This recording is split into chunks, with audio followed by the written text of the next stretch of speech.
तेजस राजस अहंकार से प्रेरित होकर के इंद्रियों का विलास है, आपका नहीं। पर हम क्या मानते हैं? ये मेरी मांग है, ये मेरी चाह है। संसारी पुरुष और परमार्थिक साधक में ये अंतर है। जिस समय मांग इंद्रियों की हो उस समय वो मांग इंद्रियों की ही मानी जाए, और उस मांग में जो हमारे शरीर रक्षा के लिए आवश्यक है, जो हमारे सिद्धांत के विरुद्ध नहीं है, परमार्थ के अनुकूल है, उसको तो स्वीकार कर। सब विषय त्याग नहीं है। जो विषय हमारे परमार्थ की हानि करने वाले हैं वो त्याज्य है। जैसे भोजन पाना है, लेकिन भोजन सात्विक पाना है। अगर भोजन नहीं पाएंगे तो उपासना बिगड़ जाएगी। आप देखो 10 दिन भोजन ना मिले तो अपनी स्थिति ओम प्रकाश जी जैसी थोड़ी है कि 70 दिन तक नहीं मिला कोई फर्क नहीं पड़ा, या 70 घंटे अगर न मिले तो वह वही दिखाई देगा कि कैसे रोटी गरम गरम मिले, सब्जी मिले, क्योंकि अपनी धरा है ना। वो जब धरा तो उचित सात्विक आहार के द्वारा हम अपनी रस इंद्री को तृप्त करें। बिल्कुल निराहार करके विषय त्याग नहीं हो सकता। धर्मपुर जो हमारा धर्म है, जो हमारे शास्त्र और गुरुदेव आज्ञा कर रहे हैं उसके अनुसार। पर ये तभी कर सकते हो जब आप इंद्रियों में अपनापन नहीं किए। अभी देखो क्या है, आज हम पाना चाहते हैं, आज हम देखना चाहते हैं, आज हम सूंघना, आज बड़ा मजा आया, ये खाया, ये छुआ, ये देखा। ये अज्ञान है, ये परमार्थिक साधक का विषय नहीं है। वस्तु का प्राप्त होना प्रारब्ध के अनुसार है, लेकिन भोग करना अज्ञान के अनुसार है। प्रारब्ध अनुसार वस्तु मिल सकती है, लेकिन उसका उपभोग करना कि हमारे प्रारब्ध में था तो भोग लें, तो फिर और कुछ भी प्रारब्ध में फिर उसे नहीं काट पाएंगे आप। यदि आप सुखद प्रारब्ध के भोक्ता बन रहे तो दुखद प्रारब्ध को कौन भोगेगा? और अगर आप सुखद प्रारब्ध को भी नहीं भोग रहे तो दुखद प्रारब्ध आपके ऊपर प्रभाव नहीं डाल पाएगा। आएगा जैसे सुखद आया, लेकिन प्रभाव नहीं डाल पाएगा। ये इंद्रियां राजस अहंकार का कार्य है। जब वे निद्रित हो जाती है तब शरीर का अभिमानी जीव चेतना शून्य हो जाता है। यद्यपि वो ऐसा नहीं है, वो हर समय चैतन्यमय है। इंद्रियों के सोने से कुछ इनका उसको फर्क नहीं पड़ता, वो हर समय जगता रहता है चैतन्यगन। लेकिन बाहर जो प्रकाश होता है जगने को, वो इंद्रियों से होता है। आंख खुली जग गए, शब्द सुनाई दिया जग गए, त्वचा ऐसे पकड़ के हिलाया तो इंद्रिय स्पर्श हुई जग गए। जगा इंद्रियों से, तो क्या वो अब जगा? क्या उस समय भी जग रहा था? अगर वो ना जगा हो तो इंद्रियों की ताकत नहीं कि चेष्टा कर सके, वो हर समय जगता रहता है। जो उसका परिचय जान जाते हैं वो न जागृत न स्वप्न न सुसुप्ति, वो तुरी में रहते हैं। उन्हें ब्रह्म साक्षात्कार किए हुए महापुरुष कहते हैं, क्योंकि उनको स्वरूप बोध हो गया। जो हमारा चैतन्य स्वरूप है वो हर समय प्रकाशित रहता है। पर ये अनुभव किसको होता है? जो उस स्वरूप तक पहुंच गए। अभी हम देहाभिमानी, एक एक शब्द है, शरीर का अभिमानी, वही चैतन्य। जब शरीर अभिमान कर लिया, मैं स्त्री हूं, मैं पुरुष हूं, अब वो इंद्रियों के अनुसार ही जगेगा सोएगा। जन्म मृत्यु ना होने पर भी वो स्वीकार करेगा, क्यों? शरीराभिमानी है। बहुत सुंदर परमार्थ का निरूपण यहां प्रभु कह रहे हैं। बाहरी शरीर की स्मृति नहीं रहती, उस समय यदि मन बच रहता है तो स्वप्न के दृश्य में फंसा देता है। जिस समय नींद आने को होती है, अगर मन नहीं डूबा तमोगुण में, मन बचा रहा और इंद्रियां तमोगुण में डूब गई, मन बचा रहा, तो वो इंद्रियों को लेकर के एक मन ही पूरे दृश्य को फैला देता है स्वप्न में। बाहरी स्थूल से इंद्रियां तो निद्रित हो गई, लेकिन पूर्ण रूप से इंद्रियां मन के अधीन है। मन ने इंद्रियों को लिए, बाहर से निद्रित, बाहर से नींद में सब बिल्कुल ऐसे शांत दिखाए, लेकिन इंद्रियों को लेके मन पूरी रचना कर दिया। अब स्वप्न में गाली भी सुनाई दे रही, लेकिन बाहर वही गाली दे रही हो तो ना सुनाई देगी, क्योंकि बाहर से इंद्रिया सुप्त अवस्था को पहुंच गई। कुछ ना होने पर स्वप्न में वो सब सृष्टि कर देता है। मन बचा रहा तो स्वप्न में झूठे दृश्यों की रचना कर दी। मायाम मापनोति मृत्युम वा तद्वन नानार्थ दृक् पुमान। झूठे दृश्यों में भटकने वाला मन स्वप्न का पूर्ण दृश्य दिखाना प्रारंभ कर दिया। अब वो चेतन बावरा बना हुआ स्वप्न में लगा हुआ, स्वप्न को सत्य मानकर कभी कभी कोई चिल्ला पड़ते हैं, वाह बोले जो तो अल्लाह मचा देते, लोग जाते हैं क्या हुआ, अरे बोले सो रहे थे स्वप्न में कैसा चेतन, देखो कैसा फसाओ, देखो कुछ नहीं, मन ने पूरी रचना कर दी और उसको भयभीत कर दिया या सुखी कर दिया आदि आदि। जब जीव की गाढ़ निद्रा होती है तब ये मन भी उसमें लीन हो जाता है, तमोगुण में, गाढ़ निद्रा में। तो चेतन में कुछ फर्क नहीं पड़ा, वो जैसा जागृत में था वैसे ही स्वप्न में था, वैसे ही सुषुप्त में था, पर अब मन और इंद्रियां गाढ़ तमोगुण में जाने के कारण वो मुर्दावत हो गया, मृत्युवत, मरा नहीं मृत्युवत हो गया। गाढ़ निद्रा में वो मन और इंद्रियां लीन हो गई, उसे सुषुप्ति अवस्था कहते हैं। वैसे ही जब जीव अपने अद्वितीय आत्म स्वरूप को भूलकर नाना वस्तुओं का दर्शन करने लगता है, तो जैसे स्वप्न में कोई भी वस्तु, व्यक्ति, स्थान न होने पर भी एक मन ने रचना रच के सब सुखद दुखद परिस्थितियां पैदा कर दी, वैसे ही जागृत में इंद्रियां प्रकट खुल गई। अब वो कोई निद्रा में तो है नहीं, मन बचा था तो स्वप्न प्रकट कर दिया। अब जागृत अवस्था है तो 5 ज्ञान इंद्रियों एक मन मिलकर के पूरी सृष्टि की रचना कर दी। झूठा जैसा स्वप्न था वैसे ही। मना कष्टानि इंद्रियाणि प्रकृति स्थानि कर्षति, भगवान कह रहे यद्यपि ममैवांसो, वो चैतन्य घन 5 ज्ञान इंद्रियां और एक मन से मिलकर के झूठा, पूरा का पूरा झूठा। बहुत विचित्र प्रश्न है, यहाँ न कोई स्त्री है, न कोई पुरुष है, न कोई महात्मा है, न कोई दुरात्मा है। तभी भगवान कहते ना, विद्या विनय संपन्ने ब्राह्मणे गविहस्तनी सुनीचो सुपाके चा पंडिता समदर्शिना, जो एक ही परम तत्व को देख रहा। ये देखना बिल्कुल अनिवार्य है, अगर नहीं देखेंगे तो आगे नहीं बढ़ेंगे। ये बिल्कुल देखना, जैसे स्वप्न के पुरुष को जो सुख दुख प्राप्त हो रहा है उसको जगा देना ही दुख निवृत्ति है। गोस्वामी तुलसीदास जी ने विनय पत्रिका में वर्णन किया कि जैसे स्वप्न में कोई समुद्र में डूब रहा है, अब उसके आसपास सैकड़ों नौका लगा दो तो क्या उसका निस्तार हो जाएगा? क्या नहीं। क्या उपाय है? केवल जगा दो। ऐसे ही संसार में कोई दुख सुख पा रहा है, मान लो कोई दुख पा रहा है, बोले अगर इसको भूखा है भोजन मिल जाए, सर्दी का समय वस्त्र मिल जाए, बीमार है औषधि मिल जाए, ऐसा ऐसा मुकदमा जीत जाए, ये वो, तो ये वो बात हुई जैसे स्वप्न में वो डूब रहा है, बाहर से हम नौका लगा रहे हैं, क्या उसको फर्क पड़ेगा? ऐसे ही झूठे जगत की कामनाओं में फंसा हुआ व्यक्ति उसकी कामना पूर्ण करने से क्या वो परमानंद की अनुभूति कर पाएगा? क्या उसको जगा दिया जाए, जैसे स्वप्न वाले को जगा दिया जाए, स्वप्न टूटा तो वही हंसेगा। अच्छा हम रो रहे थे, बोले बहुत जोर से अल्लाह मचा, सब इकट्ठा थे, स्वप्न देख रहे थे। ठीक ऐसे जब जगा तो जे ही जाने जग जाए हिराई, जागे जथा स्वप्न भ्रम जाई। संपूर्ण संसार बिल्कुल नहीं है, एकमात्र प्रभु है।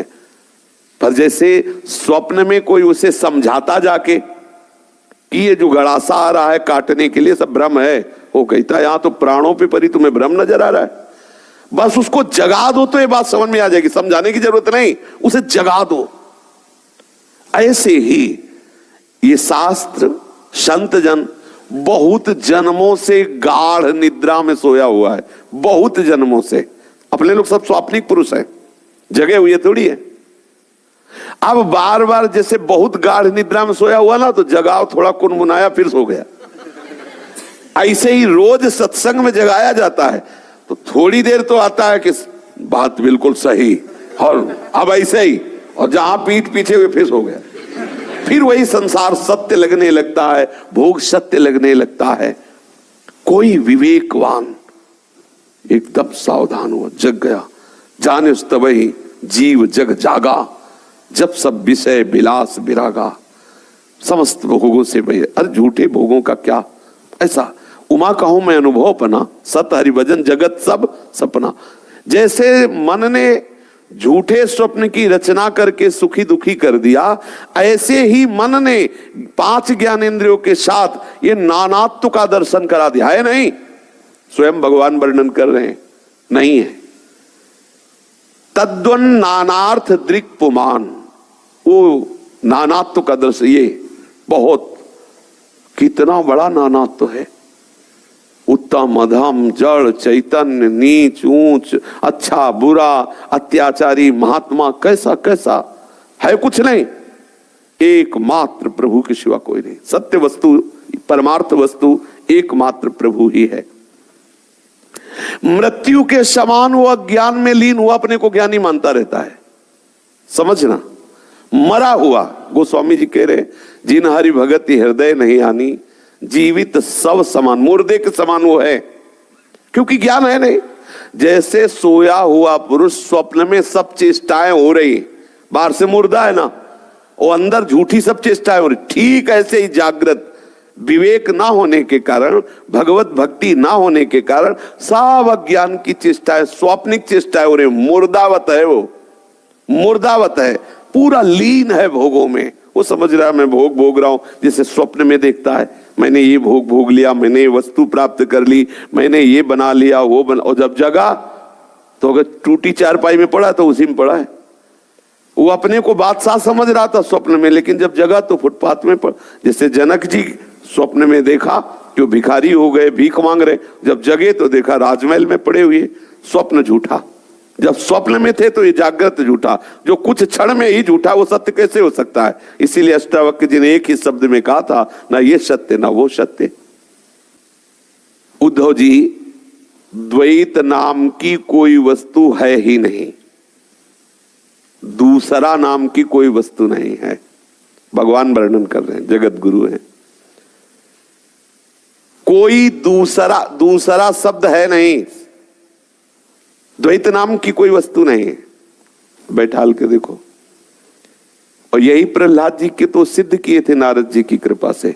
हिरण्यकश्यप पूछ रहा है, कहां है तेरा हरि, जिसके बल पर, जिसके गर्व पर तू ऐसा। तो कहा, पिताश्री आप में, इस खड्ग में जिसके द्वारा मारना चाहते हो, और जिस खम्भ में बांधे हो, इस खम्भ में कोई कण ऐसा नहीं जहां मेरा हरि ना हो। प्रहलाद जी इसी बात में सिद्ध भक्तराज है। प्रहलाद जी की सिद्धि का विषय यही है। वो सर्वत्र उनके पास सांप भेजे जाते थे तो उसमें भी भगवान देखते, बड़े बड़े गजराजों से कुचलाया गया, उसमें भी भगवान देखते। जब द्वैत वस्तु है नहीं तो कहीं खरोच नहीं आई। अभी तो हम सुनेंगे सांप को सांप ही देखेंगे, लेकिन जब सिद्ध वस्तु हो गई कि सांप नहीं है भगवान है, तो भगवान ही है सच्ची, क्योंकि भगवान ही है वस्तु भगवान ही है। बीच में तुम्हारा माना हुआ ये नानात्व तो था, द्वैत, सांप आदि जो भी भयावा या सुखद या दुखद भावना है, वो आपकी मानी हुई भावना है। द्वैत नाम की कोई वस्तु ही नहीं है, तब ये कैसे कहा जा सकता है, किम भद्रम किमा भद्रम वा द्वैतस्या वस्तुनः कियत् वाचोदितम तदनृतम मनसाध्यात्मेव च। भद्रम ये भली वस्तु है, अभद्रम ये बुरी वस्तु है। तब कैसे कहा जा सकता है, क्योंकि जब दूसरा कोई है ही नहीं, दूसरा शब्द ही नहीं है, भगवान स्वयं वर्णन करें, फिर ये प्रश्न कैसा कि भद्र क्या है और अभद्र क्या है। किम भद्रम किमा भद्रम वा द्वैतस्या वस्तुना कियत। जब द्वैत वस्तु दूसरी कोई है ही नहीं, दूसरा है नहीं, दूसरा शब्द ही नहीं है, वही है, फिर भद्र क्या और अभद्र क्या, मंगल क्या और अमंगल क्या। अमुक वस्तु भली है, अमुक बुरी है, अमुक व्यक्ति भला है, अमुक बुरा है, इतना भला है, इतना बुरा है, ये अज्ञान ही है, परमार्थ नहीं है। भगवान वर्णन कर रहे हैं, ये प्रश्न ही नहीं उठा। अगर उठ रहा है कि ये भला है, ये बुरा है, ये तब ये अज्ञान क्या है। परमार्थ में एक ही वस्तु है। विश्व की सभी वस्तुएं वाणी से कही जा सकती हैं अथवा मन से सोची जा सकती हैं। वाणी से बोली हुई, मन से सोची हुई, दृश्य एवं अनित्य होने के कारण सब की सब मिथ्या हैं, समझ लीजिए। जो भी वाणी से बोला जा रहा है, जब श्रीमद् भागवत की पूर्णता श्री शुकाचार्य चरण करते हैं तो कहते हैं परीक्षित जो हमने ये सब बोला ये एकमात्र वाणी का विलास मात्र है। तो एक चूभा मतलब वाणी का विलास मात्र, वाणी विलास मात्र होता सत्य नहीं है। श्रीमद् भागवत कहने के बाद श्री शुकाचार्य ने परीक्षित जी से कहा कि ब्रह्म स्वरूप बेटा परीक्षित, ये जो भी बोला सब वाणी का विलास बोला। महाराज ये आति महाराज नहोस अमुक अमुक अमुक अमुक, ये वाणी का विलास मात्र है। तो लगा मतलब वाणी का विलास, वांग में श्री कृष्ण का स्वरूप है। श्री सुखदेव जी कह रहे हैं वाणी का विलास तात्पर्य है सत्य वस्तु एकमात्र श्री कृष्ण के सिवा, ब्रह्म के सिवा कुछ नहीं है। ये जितना भी बोला कि वो अमुक राजा थे, वो ऐसे थे, उनके इतने सेवक थे, वो ऐसा, वो धुंधकारी, वो अमुक अमुक, जितना जो कुछ भी है वो सब श्री कृष्ण, दूसरा नहीं। दूसरा जो भी वर्णन किया वो वाणी का विलास मात्र, केवल वाणी का विलास। और यहां वर्णन कर रहे स्वयं भगवान एकादशी स्कंद में, जो भी बोला जाता है वो सब वाणी का विलास मात्र है। जो भी देखा जाता है, जो भी मन से सोचा जाता है, वही रामचरितमानस में भी गोस्वामी जी ने वर्णन किया है। गो गोचर जहां लघु मन जाई, सो सब माया जानहु भाई। माया भ्रम, वाणी से जो बोला जाता है, तो बोले जो सत्संग बोला जा रहा है, ये जो बात बोली जा रही है, तो ये भ्रम है। ये जो भगवत लीलाओं का वर्णन हो रहा है ये भ्रम है। जो हम धाम में वास कर रहे हैं ये भ्रम है। तो एक कांटे से दूसरा कांटा निकाला जा रहा है। अभी हम सब सोए हुए हैं, स्वप्न ही में हो रहा सत्संग, जगे हुए ले और जिस समय जगोगे ना तो श्रोता बचेगा ना वक्ता बचेगा, वही वो है, दूसरा है नहीं। एक बार उड़िया बाबा से किसी ने प्रश्न किया कि बाबा आप कहते हो कि ये सब स्वाप्निक है, तो क्या हम स्वाप्निक है? तो बोले हाँ।